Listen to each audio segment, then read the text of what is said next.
اگر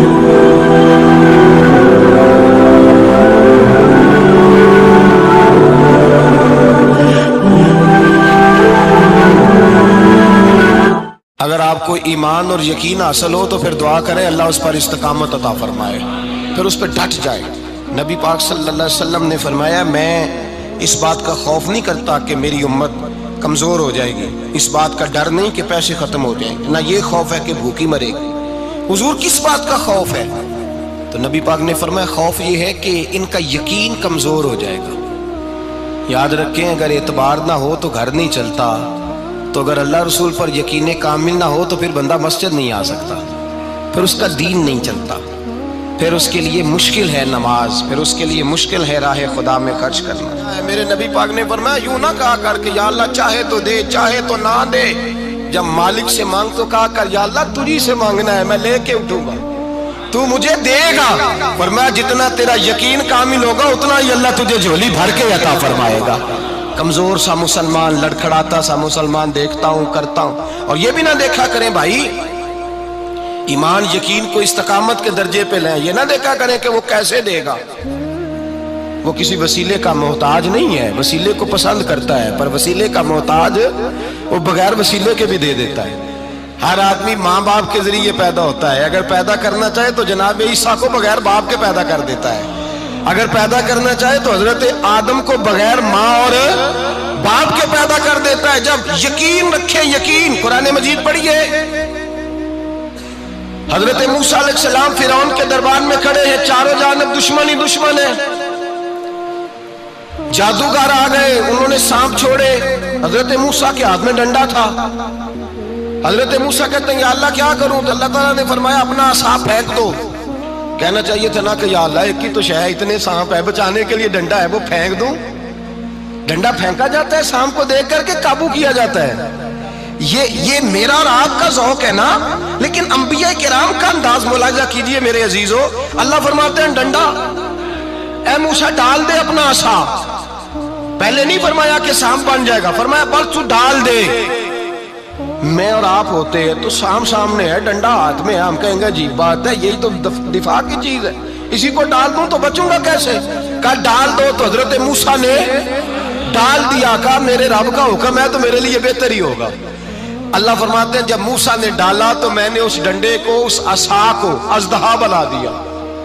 اب کبھی عصا بھی اژدہا بنے، کبھی چھڑی بھی بہت بڑا اژدہا بنی ہے، لیکن قرآن کہتا ہے جناب موسیٰ نے ڈالا تو اللہ نے اژدہا، بلکہ اس سے پیچھے چلیے، عورتیں کمزور یقین کی ہوتی ہیں نا، جناب موسیٰ پیدا ہوئے تو اللہ فرماتے ہیں میں نے موسیٰ کی ماں کے دل میں بات ڈالی، ماں کے دل میں صندوق میں ڈال کے تو اس کو دریا میں بہا دے۔ اور بھائی صندوق میں کہہ سکتے ہیں نا آکسیجن کیسے جائے گی، اور دریا میں بچے بچنے کے لیے ڈالے جاتے ہیں کہ ڈوبنے کے لیے ڈالے جاتے ہیں؟ ماں کے دل میں یقین کمزور نہیں تھا ماں کا۔ انبیاء کے ماں باپ موحد ہوتے ہیں، دین کو ماننے والے، ماں کے دل میں اللہ نے بات، اللہ قرآن میں کہتے میں نے وحی کی، میں نے القاء کیا، میں نے بات ڈالی۔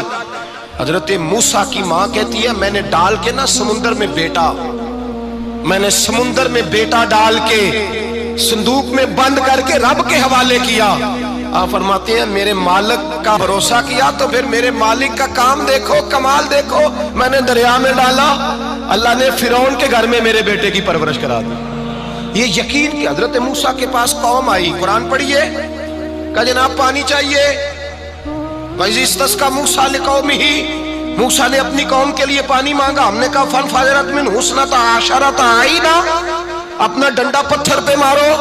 عقل والا آدمی ہوتا تو اڑ جاتا، کہتا یا اللہ پتھروں سے بھی کبھی پانی نکلا ہے؟ اضرب بعصاک الحجر، مارو پتھر پہ ڈنڈا۔ اللہ کے نبی نے منٹ نہیں لگایا، ٹھا کر کے ڈنڈا لگایا، فَانْفَجَرَتْ مِنْهُ اثْنَتَا عَشَرَةَ عَيْنًا۔ اللہ فرماتے ہیں جناب موسیٰ نے ایک عصا مارا، میں نے 12 چشمے جاری کر دیے۔ تو لے تو اللہ کرتا ہے، اللہ کہتا ہے پڑھ نماز روزی دوں گا، کہتا ہے سوچتا ہوں۔ اللہ فرماتے ہیں آجا مسجد میں تیرا ہو جاؤں گا، کہتا ہے دیکھتا ہوں۔ رب فرماتا ہے تو میرے محبوب کی غلامی کر، میں تجھے محبوب بنا لوں گا۔ تو کہتا ہے تھوڑا بڑا ہو کے داڑھی رکھنی ہے، ابھی سیانا ہو کے میں ذرا سرٹیفکیٹ لے لوں اسرائیل سے کہ کتنے سالوں کے بعد آئیں گے، پھر شروع کروں گا۔ پروگرام بنا رہا ہے، ابھی تو ارادے میں ہے۔ اللہ کے پیغمبر کا ڈنڈا، اور اس سے زیادہ آگے بات ہو گئی، پیچھے فوج لگی ہوئی ہے فرعون کی، مجمع ہے، ہزاروں لاکھوں کا لشکر لے کے، تلواریں نیزے، فرعون پیچھے، آگے دریا آ گیا۔ حضرت موسیٰ علیہ السلام کھڑے ہیں، اب کدھر جائیں؟ اللہ پاک نے فرمایا مارو ڈنڈا۔ کہاں؟ پانی پہ ڈنڈا مارو۔ اب حضرت موسیٰ علیہ السلام پانی پہ ڈنڈا مارے تو پانی ابھرے گا، اس سے زیادہ کیا ہوگا؟ پہلے پتھر پہ ڈنڈا مروایا تو پانی نکلا، اب پانی پہ ڈنڈا مروایا، فَإِذْ فَرَقْنَا بِكُمُ الْبَحْرَ فَأَنْجَيْنَاكُمْ وَأَغْرَقْنَا آلَ فِرْعَوْنَ۔ اللہ فرماتے ہیں موسیٰ نے پانی پہ ڈنڈا مارا تو میں نے پانی میں رستے بنا دیے۔ ایک جگہ ڈنڈا مارا تو پانی نکل آیا، دوسری جگہ عصا مارا تو پانی خشک ہو گیا، 12 چشمے بن گئے، 12 رستے بن گئے دریا میں سے۔ حضرت موسیٰ علیہ السلام گزر گئے اور اللہ فرماتے ہیں فرعون بھی آیا تو اسے میں نے غرق کر دیا، اور وہ کھڑا دیکھتا ہی رہ گیا کہ بنا کیا ہے۔ جب یقین کامل نصیب ہوتا ہے، اعتماد کی دولت اللہ دیتا ہے، جب انسان کو یہ انشراح صدر ہو جاتا ہے کہ میری نجات خدا کے حکم میں ہے اور رسول اللہ کے قدموں میں ہے، جب اسے یہ انشراح حاصل ہوتا ہے تو پھر نماز کا لطف آتا ہے۔ غور کیجئے کیا جملہ کہہ دیا میں نے، پھر اسے نماز کا پھر اسے نماز بوجھ نہیں بلکہ نماز نہ پڑھے تو اس پر بوجھ ہوتا ہے، پھر قرآن مجید اس کی روح کا ساتھی ہو جاتا ہے، پھر عبادات، تقوی، پرہیزگاری، پھر وہ ایک سنت کے چھوٹنے پر پریشان رہتا ہے۔ جب یقین کی دولت نصیب ہوتی ہے، قرآن مجید فرقان حمید نے کہا ایمان لاؤ تو پھر ایمان پہ ڈٹ جاؤ، مسلمان بنو تو پھر اسلام پر۔ پھر یہ جو کمزوری ہے نا، یہ دیکھتے ہیں، کرتے ہیں، چلتے ہیں، ابھی کل ابھی پرسوں بہانے ہیلے، ابھی میں نماز شروع کرتا ہوں دیکھتا ہوں لا الہ الا اللہ محمد الرسول اللہ صلی اللہ علیہ، جب کسی نے کلمہ پڑھا تو اس پر پورا دین ضروری ہے، پورا۔ اب وہ یہ نہیں کہہ سکتا کہ تھوڑا تھوڑا کر کے آؤں گا۔ یقین کی دولت نعمت ہے۔ اللہ پاک قرآن مجید میں فرماتے ہیں ان الذین قالوا ربنا اللہ ثم استقاموا، جنہوں نے کہا کہ اللہ ہمارا رب ہے اور پھر وہ اس پر ڈٹ گئے، پھر اس پر وہ کہا تو ڈٹ گئے، کھڑے ہو گئے، نہیں اللہ ہی رب ہے، اللہ ہی دینے والا، اللہ ہی مالک، اللہ ہی ہمارا رازق ہے، رب ہی ہمارا سب کچھ۔ جب ڈٹ گئے تو فرمایا تتنزل علیہم الملائکہ، پھر میں ان کی مدد کے لیے آسمان سے فرشتوں کا نزول فرمایا کرتا ہوں۔ فرشتے کیا کہتے ہیں؟ اللہ تخافوا ولا تحزنوا، غم نہ کرنا، خوف نہ کھانا، وابشروا بالجنۃ التی کنتم توعدون، ہم تو تمہیں اللہ تبارک و تعالیٰ کی اس جنت کی خوشخبری دینے آئے ہیں جس کا رب نے تمہارے ساتھ وعدہ کیا ہوا ہے۔ پھر فرشتوں کا نزول ہوتا ہے، لیکن شرط کیا ہے کہ ایمان لائے، اور پھر ایمان پر پھر یہ نہ سوچے کہ وہ کس طرح دے گا، وہ کیسے عطا کرے گا، وہ میری مدد کس طرح کرے گا، نظام کیسے چلے، ڈٹ جائے، کہے میرے اللہ کا حکم ہے تو میں نے حلال ہی کھانا ہے، میرے رب کا حکم ہے تو میں نے تھوڑے پہ گزارا کرنا ہے، میرے مالک کا حکم ہے تو میں نے اپنی جیب دیکھنی یا دوسرے کی نہیں دیکھنی، میرے رب کا حکم ہے تو میں نے اس کی اطاعت میں رہنا۔ جب ڈٹ جائے گا اللہ کے احکامات پر، جب ڈٹ جائے گا تو اللہ فرماتا ہے پھر میں تیری مدد کے لیے فرشتوں کا نزول کروں گا۔ نبی پاک صلی اللہ علیہ وسلم نے فرمایا 2 دولتیں اگر کسی کو اللہ دے دے تو سمجھے اللہ نے اسے دنیا کی سب سے زیادہ دولت عطا فرما دی۔ یا رسول اللہ وہ کون کون سی چیزیں ہیں؟ فرمایا ایک جس شخص کو اللہ نے معاف کرنے کی دولت عطا کر دی، جو معاف کرنے لگ گیا، جس کی طبیعت میں درگزر آ گیا، جو معاف کرنے لگا، غلطیاں معاف کرنے لگا، جس کو ایک دولت یہ مل گئی۔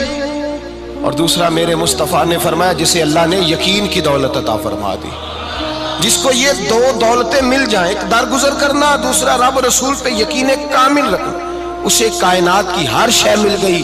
میرے نبی پاک نے فرمایا جب بھی دعا مانگو خدا سے یہ 2 نعمتیں مانگا کرو، عرض کیا کرو اے اللہ درگزر کی دولت عطا فرما، اے اللہ تو ہمیں یقین کی دولت عطا فرما، ایمان کی قوت اور پختگی نصیب فرما۔ میرے بھائی حضور نے فرمایا مانگ کے لو۔